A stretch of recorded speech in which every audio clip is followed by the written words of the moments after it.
you so much, Fern, for joining me today. I really am very excited to have you. You can correct me on how to pronounce your name. I'm horrible at that. Please introduce yourself. All good. No, you got it. I'm Fern Potter. So I currently work within the ad tech industry as part of multilocal media, which I love. I get to do product and partnerships, which for me as a deep nerd and geek when it comes to ad tech is a huge passion project of mine. But I've been working in advertising, mainly in an agency role for about 16 years now. So I've got quite a breadth of experience across different roles, different companies, and in different countries. So it's been a fascinating journey so far, which is a labor of love. I would absolutely say that. But thank you for having me as well. Thank you for reaching out and having me on the conversation today. I'm really, really excited. So you're most welcome. 16 years, that's a long time. So that's a good achievement. Not easy. Been 15 years in tech, roughly. Yeah. So yeah, not easy. It's like dog years. Look, this is an achievement, and we need to celebrate. Any cause for celebration is a good reason. Oh, I completely agree. And we've, it's gone through so much change. And there's been so many new challenges, and it's been a fantastic journey, and I'm pretty sure it will not stop. The pace is just intense, and that's one thing I really love about it, to be honest. It keeps you on your toes. Definitely. And that's the people that really like to learn and get bored easily. You can really spot them. It's like, if they actually like it, then yeah. That's a good sign, at least for me. Yeah, this is true.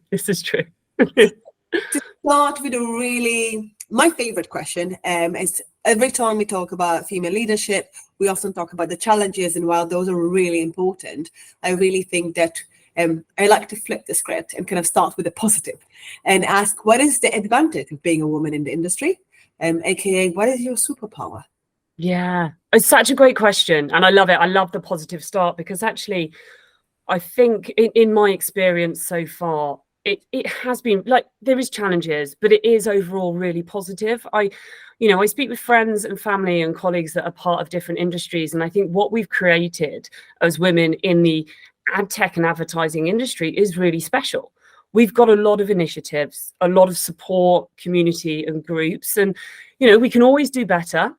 There's definitely still kind of hurdles to navigate, but there is such a strong foundation for women in this industry. There's a definite recognition for more gender diversification, and to put women, where they should be, making decisions in leadership scenarios. So whilst there's a way to go, we've still got challenges. It is such a positive environment to be in, based on having those groups, having the communities, and it being really a responsive environment to really champion women throughout their careers. As I said, I think if in our bubble, we can sometimes overlook how fortunate we are to actually address different initiatives that are impacting women on a daily basis. Yeah, I love it. I absolutely love it. I live and breathe ad tech, as I said. I think as a female in the industry, there's just so much opportunity for us to grow, develop, mentor, and bring other women into the journey at the start of their careers. So I definitely advocate for advertising, and I'm proud to be a part of it. So more women can join in, and basically the advantage of being a woman specifically in this industry is that you're able to take much more advantage of the infrastructure, which is not always perfect, but at least much better than in other fields. It's true. Yeah, I think it's a really good point. I'm just trying to see if I understood, kind of like emphasizing your point, really. Talking about positive and kind of like continuing to think in a more positive manner. I think it's a really interesting question, and hopefully you will agree. But I wanted to ask, if you could think of a moment where embracing a failure or embracing a risk helped you grow in your career. Yeah. It's a great question. When you send them through, I was having a think about what are those kind of pivotal moments that have really made for the making of who I am today. And there was a role that I was in several years ago now, and it's a really poignant moment in my career where I was doing all the wrong things. I'll be honest with you. I was in a role where I was juniorized, was probably underappreciated in terms of title and in terms of remuneration. But I kept banging on that drum. I really continued to try and strive within this role, within the job that I was in at the time, to give myself, that level playing field that other people had around me. And a lot of that, it was an interesting dynamic. So I got, there was a promotion. I came up with a strategy and a presentation to the C-suite at the time, really to highlight how I could achieve in this role, what I would do, all the things that you generally do when you're looking to step up in your career. Only then, this is horrifying, to have my presentation presented back to me by a man who then subsequently took the role. Now, all this to say, it led me to walk out the door, essentially. And although I could have kind of stayed and placated that situation, which I think I would have done, to be honest, because I didn't have that immense kind of self-confidence in my ability. Walking out of that company, walking out of that role, walking out of those opportunities and the network and that you've built over time felt like something really risky to me, but was also from a failure perspective, I think, was that learning curve of what the fuck are you doing? Like, why are you still here? Get a grip. Don't tolerate this behavior. It's toxic. But the risk of actually then going out into the great unknown and thinking, what do I do next? Where am I going? How do I do this without leaving somewhere and kind of with a strong foundation? Actually was taking a bit of time out, giving yourself that time to restock and rethink was really beneficial, because that failure in my own self, my confidence, my worth and my ability led me to make the right decision, and then subsequently end up in the right environment with respectful people that kind of were championing women as opposed to maybe working against them. So it felt like I went from quite a gender biased situation into what was then a more fulfilling role. But I have to say I was really scared. It's just like, what? Walking out of some, it takes guts. It takes guts to do it. But that, as I said, I definitely was a turning point in my career of what my tolerances are, what the boundaries need to be, and how to just react and identify in those different situations to make me a lot more of a stronger person than I was back then. So despite it not being a pleasant experience, there was a lot of learning from it, and also just a shock of what is acceptable in some companies. So I think it, as I said, it was a risk, but it really did pay off. I love that. I think that there is some sort of a saying that says the worst or the most dangerous place is mediocre, like when things are not too bad. Because if something is extremely bad, then you walk away from that situation. And that's actually about relationships, but I think that still apply within the workplace.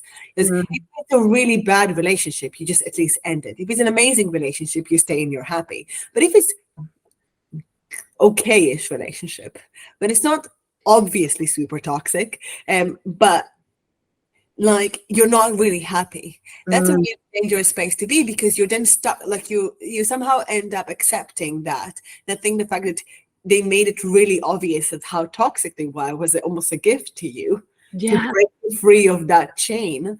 And I think that was really important. Almost like by making things worse, they made them better.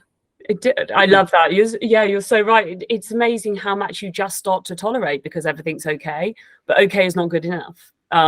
Especially if it kind of, makes you question yourself and your own abilities, capabilities, and if it's hitting hard on your determination. As an ambitious woman, you don't want to be held back by somebody else's behavior. So I think definitely, to your point, it was probably a blessing, but in a very weird way. I mean, I just think it's a positive way of kind of like looking at it, and something I try, not always successfully do so, but I try to think about sometimes when I look at my own career or the challenges I had to face. I'm like, it's better that it went really south because I've learned from it. And sometimes it goes really south and I can grow and change. But then keeping yourself accountable to how do I do better, and do I stay and stick with it and learn from it? Or is actually I learn from it to put boundaries and just leave, and that's all right as well. Yeah. Yeah, it's so true. I love that you mentioned those boundaries, because I think that was something that has really stayed with me. Now, this is going back quite a few years. So being able to pinpoint those times and understand those behaviors that perhaps, you would have ignored previously for the sake of staying quiet, is actually something that you can learn from and take with you throughout your career and go, well, no, actually, that's not okay. Or actually, that does go above, that stresses my principles, or, the respect that you have for other people. So I think it's, you can stay silent. Maybe that's a bit easy, but to take that risk, to admit a failure in yourself and actually allowing that to happen, but then to come back strong and go, right, I'm not going to tolerate that. I know what you know your self-worth. It takes a lot of guts. So yeah, you're quite right. It's an interesting journey to go on. I always felt that way, and I think that's a shared, especially for women with the tendency to sometimes stay a bit quiet. Yeah. And champion for ourselves is the hardest. Even champion for others sometimes can be easier, but champion for ourselves, always feel like, I don't know if I can do that. I think we need to learn. And I was in a really interesting conversation, another interview discussing this point. It's like, how do you champion for yourself better? Well, it's so true. I think, Len, I've had a fair bit of therapy. I'll talk a little bit quite openly about my anxiety that I have. And there's always something in therapy where they're like, talk to yourself as you would if you were talking to your best friend, because you're so kind to other people and you can be so supportive, but you can also lose that voice when it comes to yourself. And I think that's something that's really important, professionally and personally, to make sure that you're, if a colleague is leaning on you, if a friend is leaning on you, to actually take the advice you would give them and give it to yourself to really try and champion. So, but it's a hard thing to do. It's kind of like a learned behavior, which is sad, but very true. I think it's because of some of the maybe pre-existing learned behaviors we do have, and we are even subconsciously taught that it's then harder to break because we've been living with them for so long. Funnily enough, not funny, but I do actually also have anxiety, and I do also talk about it publicly, as I also have a service dog that usually comes with me everywhere. Oh my gosh. It's on the website. So when you go to the platform, there is a picture with a giant husky on top of me. That is my service dog, Aurora. I love that. Well, I hopefully, I completely feel how hard it can be, and the challenges, but also the successes you get. But can I just tell you, my dog saved my life. I've got a yellow Labrador. If you know me in the industry, you know my dog Blue as well. It's like we come as a bit of a pair, but they're fantastic animals to have. And there's an ad tech dogs group, which brings me so much joy. It's such a great group. I mean, even if any time you're just feeling like you need a little bit of a serotonin boost, the AdTech Dogs WhatsApp group is fantastic for puppy pictures and just feeling better, and promoting walking and healthy lifestyle. It's fantastic. I'm already part of the group. I need to be more active in it, but you will see, if you see a brown husky picture, or if you see a brown husky in any conference, in any event, anywhere, probably me attached to the husky. People recognize the dog more than me. That's fair enough. Yeah. She is a bit more famous. That's all right. Well, there's a lot of people in Cannes, for example, but there's only one dog. Oh, yeah, so, this is true. Oh, I love that. Fantastic. Moving to our next question, and kind of thinking of mentorship, but that's especially important to me now as we're launching our mentorship program and putting in the filler for Women Lifting Women mentorship program. We are just launching it now. I'm really curious to see, what do you think about mentorship, and when in your career, or if there was a moment where you realize how important mentorship is and what it can give you in terms of professional growth? a great question. Can I reverse it slightly and just ask you kind of what your definition of mentorship is? Like, what does mentorship mean to you? Because I think it means something to everybody, and it's just trying to dig into what that means to you. Oh, that's a really good question. And I think that it's all right. I did tell you can definitely ask me questions. I don't think there's a really clear definition of what a mentorship. I think it's really personal. I think I never had someone who, okay, I'm your mentor, but I did have people to take me under their wing and teach me things and give me advice and give me feedback in a really positive, constructive way. That it felt like they're trying to help me rather than trying to take me down and give me just feedback for, like, you know what, this is not helpful, thank you very much, but then you can keep it, you can keep your issues to you. But those would what I would call mentors, is those really positive individual that want to give you some of their knowledge, and you feel it's a real collaborative and really positive experience. Yeah.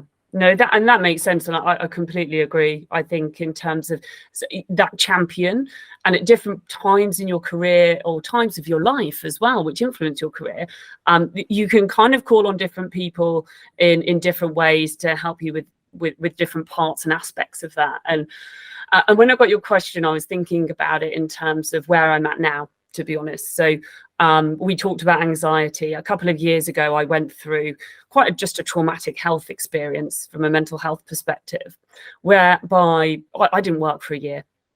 And I didn't think I would work. I thought that was it, to be honest. After going through something like that, I did think, I don't know whether I can actually ever get back into this. Like, I lost my confidence, my capability, and it was an awful time. But by having the relationships with mentors that I forged over the time in my career, I could reach out to individuals, which I will be just forever grateful for, right? To help bring that bit of light back, to help understand as you're kind of healing and learning about yourself, but to have somebody that's been a bit on that journey with you, to your point, that knows you probably at that point where you've lost a bit of yourself, to bring that back. And I think that's been just incredible for me. Like, it, as part of working and experiencing things with individuals, but then being part of actually a broader community. So not only have you got that individual that you can talk to that is championing you back into, what they know is your capability, but to open up a room of people for you, to open up other relationships and to meet other people in that current stage. And I think what I found really beneficial, another community I'm part of, the Digital Leading Ladies group, whereby, I went to their Christmas lunch, so it was the year before last, and it was the first event I'd walked into. And honestly, nothing fills me with more fear than somebody saying, big group of people, and also, like a drinks reception. Because when you get in there, the first thing I'm doing is shaking like mad. And then they give you a glass of something that's probably got like a really thin stem and is full to the brim, which is like, exacerbating the anxiety that I've got. But to walk into that room knowing people, having a community of women around me, that safe space, to then start feeling not just strong, because being strong can take a lot of time, but feelings like joy, feelings like pride, reminiscing into moments that you've shared previously. That power of the community brought me into being able to work again. To be honest, to be able to have the confidence to accept a new role, from going from thinking, that was it for my kind of working career, and what would I do, into now just honestly, I love my job. I love the communities that we've built, and I've taken a lot from them. I have to admit, sometimes I've got a bit of guilt there in terms of, I've taken a lot, I need to give back more.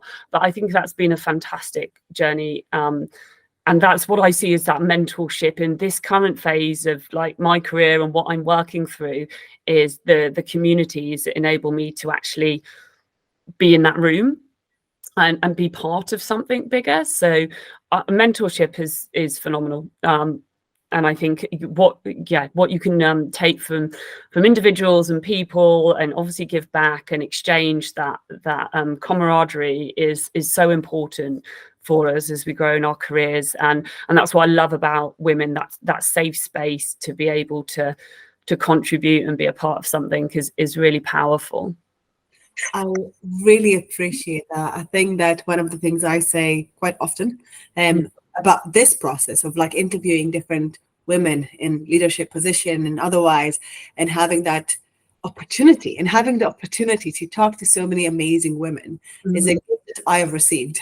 And I have probably been the beneficiary of most of the knowledge from this initiative. So I often feel a bit guilty about the fact that I think it's mostly it like benefits me. So I don't know if I'm actually helping anyone else, but it's amazing. I really love it.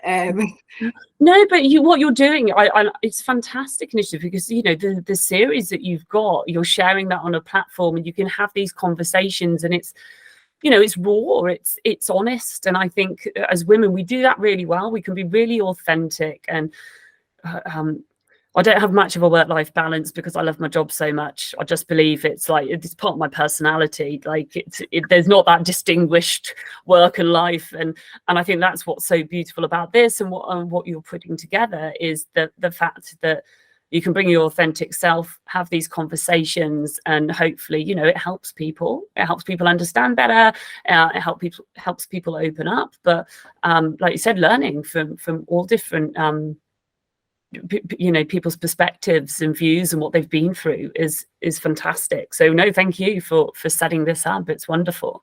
Absolutely. And the thing is, what I think is just for you, for example, you're taking a lot from the community, but I think taking a lot from the community makes it more genuine. You really value what you then set up. Same for me.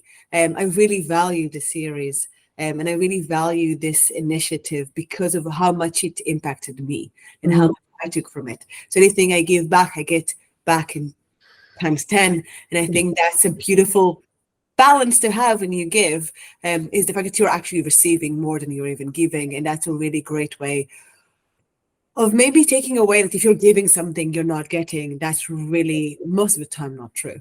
Yeah, that's true. I've learned a lot from giving or investing my time in something which is not classically supposed to be for me, but I'm somehow learning or growing a lot through the process. So I think that may be something to think about. I'm not sure if it's true for everyone, but you know what? It's my truth. So hopefully it's truth as well. I love it. Yeah, absolutely.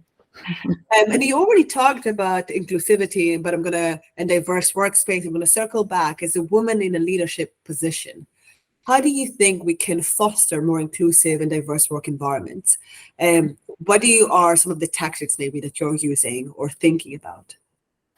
Yeah, it's you know, it's tricky. I think for me, it's about making sure that you're seen as a woman at the table where decisions are being made, that you're kind of helping lead by example in terms of taking up space, being honest and authentic, to be able to encourage women to do the same. And that's not always been the case, and it's not always the case in every single room. And I think that's what I hope to kind of bring to the table, really, is that genuine empathy that I have as a woman, that and gone through what I've gone through as well, you know, and working in leadership as a woman with really severe anxiety can be so tricky. And if I can talk genuinely and openly about that hopefully that shared experience helps other people and helps other women when they're on their career path to understand that it is actually a huge superpower, and it's not always as much as it can be some days really tough and debilitating, others it can actually really help generate, you know, ideas. I'm super productive.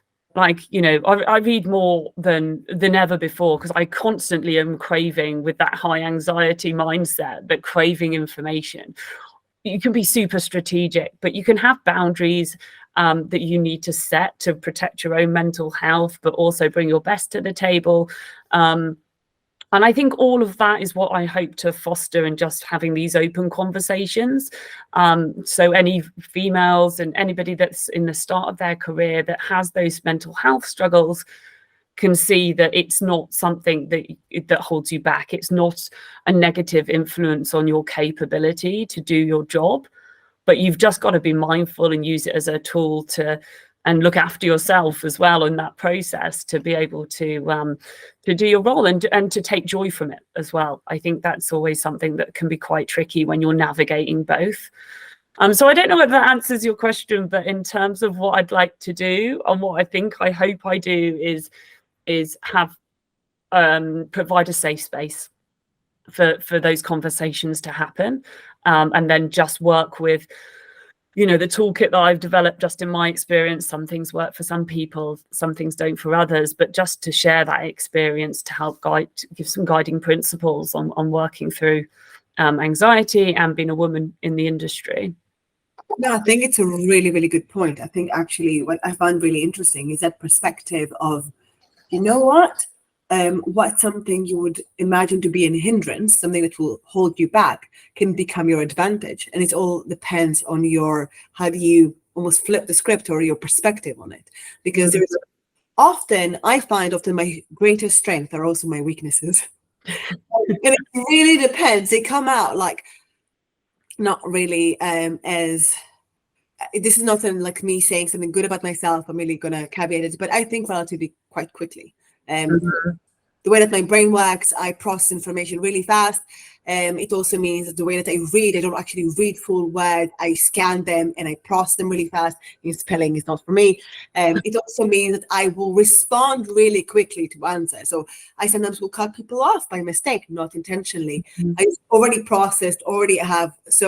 And that's working through where is it my advantage, where is my, like, how do I use it as an advantage, and where do I work through it? And I think that's where your superpower, and that can also be part of anxiety or anything else. What does it actually give you? Same with dyslexia or a lot of other things. It gives you something else.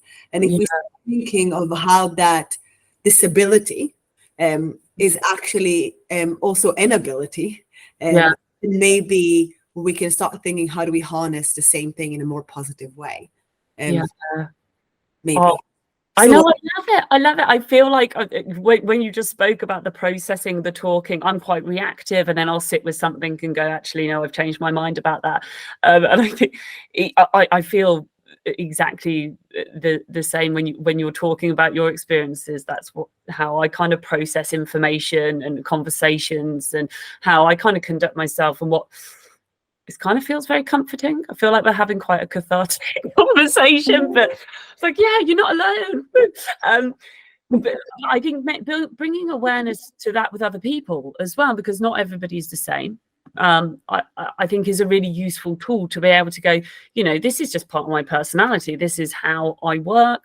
I know the limitations, as you said. I also know what my abilities are, and being able to share that in a safe space with any of your leadership team and any team that you're working with, I think is really beneficial, because it just helps enhance that communication, and gives, you know, it gives a lot of context around where and why you kind of work the way you do. I think everyone should have that self-awareness of how they operate in a room, or, you know, within a company. And maybe I've found that I'm just more conscious of that now because of the anxiety. It calls it out to me.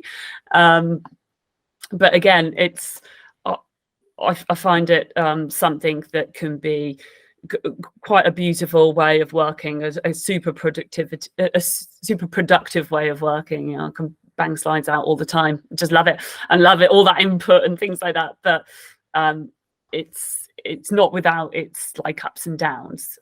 So I love this honest conversation, because hopefully, you know, with people listening, they might understand some of those traits in themselves as well, and know that, like you said, it's not a limiting factor to career progression. Absolutely. The opposite. I mean, and you can also sit with yourself and think, what am I not good, or what do I get feedback on as a negative thing, and what is the positive side of it, and how do I double down on the positive side, and can I work through the negative feedback? Is it something that is beneficial for me, or some of it, you know what, this is part of the package, and some feedback is really useful, some feedback is less useful. And also what I work with my team is, How do you recognize feedback that you can take home and really use? And how do you take feedback, it's okay, it's an opinion, and not all feedback is useful. Not everyone, a lot of people will give you feedback in your life that's really good. You should listen. It's okay to sometimes say, I don't necessarily need that. And it's okay that it was said, and it's okay that I will not necessarily do anything about it. Yeah, that's so true. And I think that, again, coming back to the conversation about mentorship, that's kind of a learned behavior that you go, what do I take in? What is an opinion? What is constructive? There's a lot of self-improvement that we can always do, but to your point, without having the likes of yourself helping guide through those conversations with your team, it's tricky to know when you're maybe, starting in your career, more junior, or you've got, a self-confidence issue. It's hard to know what to take on board, what to block out, and that is not always healthy. So I think that's wonderful, coming back to that mentorship conversation. If you've got somebody in your life that can help you navigate feedback, and completely agree that it's a positive part of growth, that's really important. Because you can sometimes get some conflicting feedback, and I've experienced all kind of things, and learning to recognize it yourself is amazing. But if you have someone can bounce ideas off, often really useful, I think. Yeah, and we might have already covered this question, but I'm gonna try to see if at some point you think that the unique perspective you had as a woman, or your individual perspective as also someone with your experience and your life experience and the challenges you went through, help improve the outcome of a decision made as part of your leadership, or actually not part of your leadership. It can be part of leadership. It can be any decision you made where you think your unique experience, especially as a woman, helped improve the outcome. Yeah, it's a tough question. I'll be honest with you. I was thinking about it, and I thought, oh God, does that make me just a terrible leader because I can't think of something that's a direct influence? And then obviously I cycled around on that time and time again. But what I hope, the way I thought about it is, what I hope for is that I have taken a lot this past year. I talked about this before, from community and from mentorship, from people, even like I know from this conversation, it just fills me with joy that we can have these open and honest conversations that I would never feel comfortable having even a few years ago, right?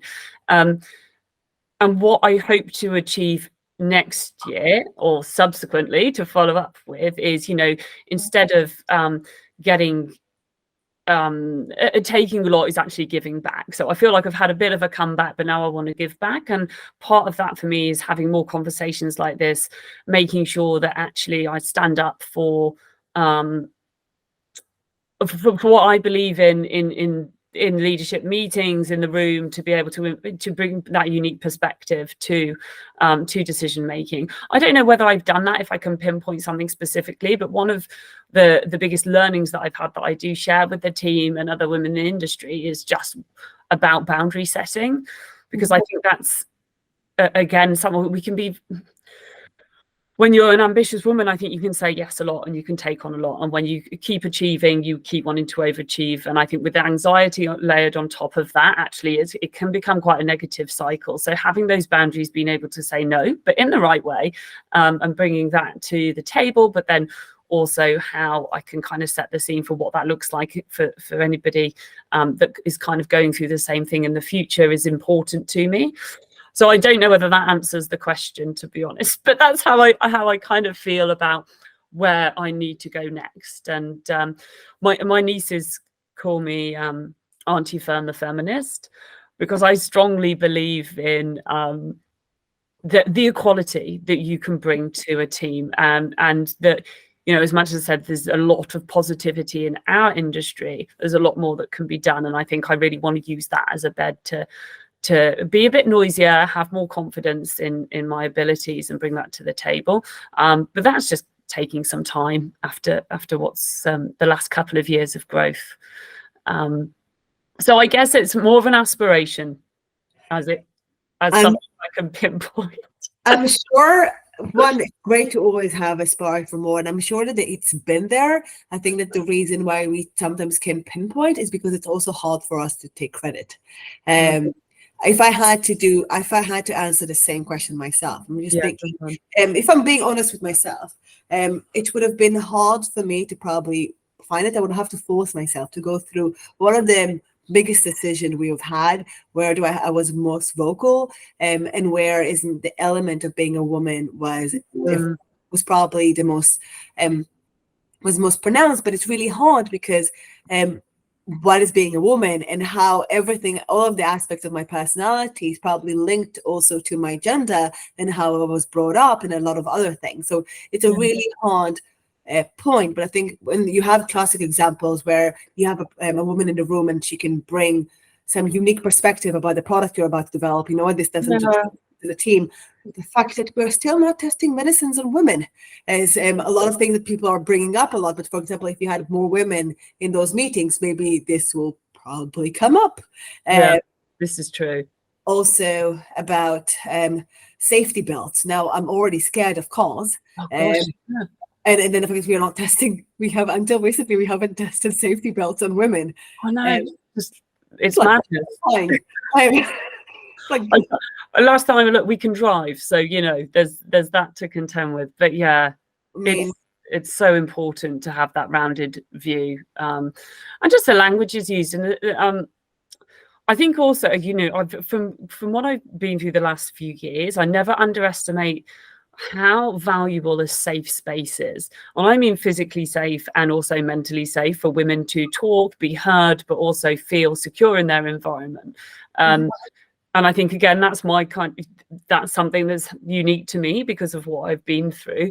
But there's real simple things, you talked about taking the dog to Cannes. I'm not, as a single, female, going to stay in an Airbnb on my own.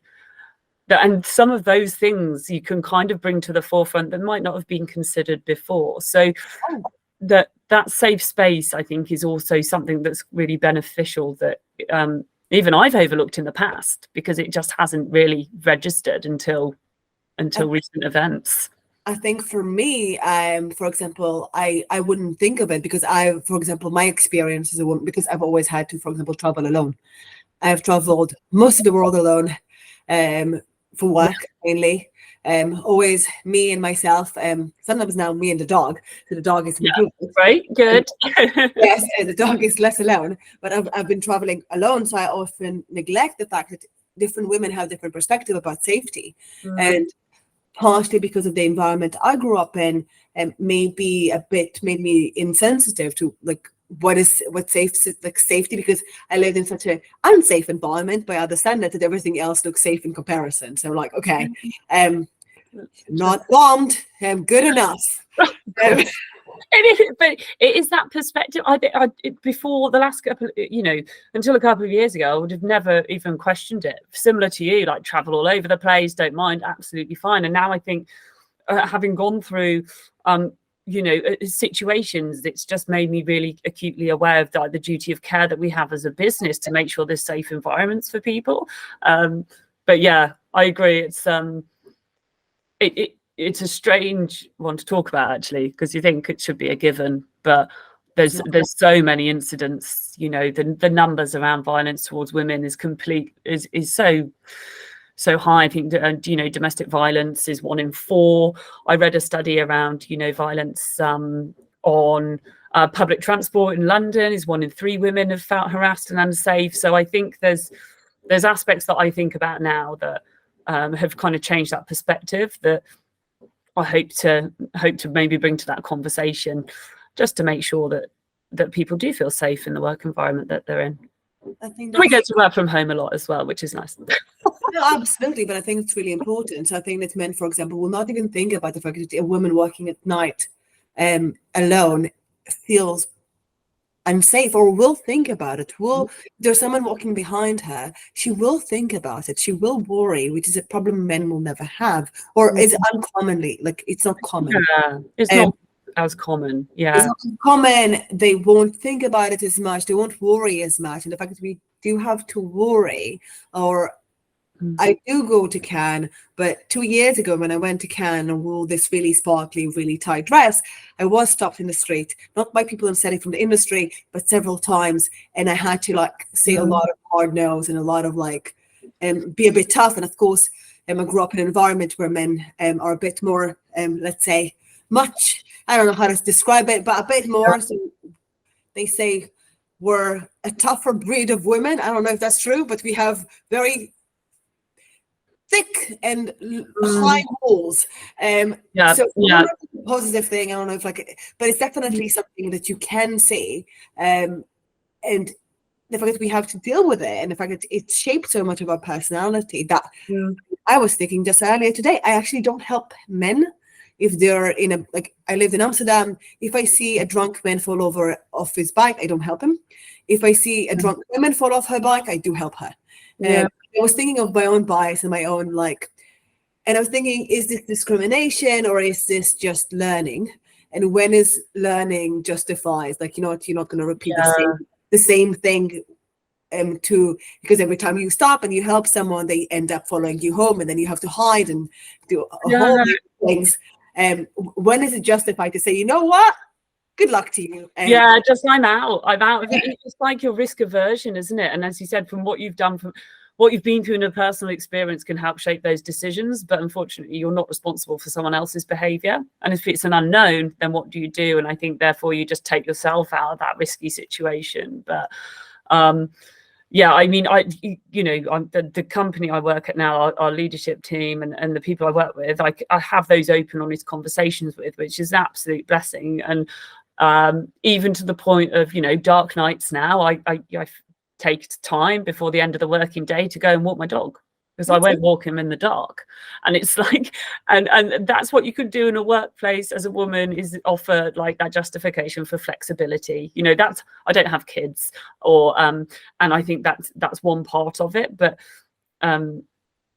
there's other needs that women might have that we can cater for and bring to the table in those conversations that should be part and parcel of just being able to do your job and enjoy it and to have joy. Because otherwise you spend so much time kind of being strong or guiding yourself through anxiety, you forget about the emotions like joy and pride and enthusiasm sometimes. So hopefully a kind of, the likes of these initiatives, the communities that we've built, the conversations that we have in the room, more and more outside the room, I want to get brave at that, will be really beneficial just to nurture people and share experiences, which I think as humans just helps heal and helps you grow. I love that. And I think that's a really positive note to end the interview. So thank you so much again for joining me. I really, really enjoyed it. And hopefully all the people listening in would also find something inspirational and feel braver to try. It's not always easy, but it's definitely worth it. Thank you so much. Thank you so much.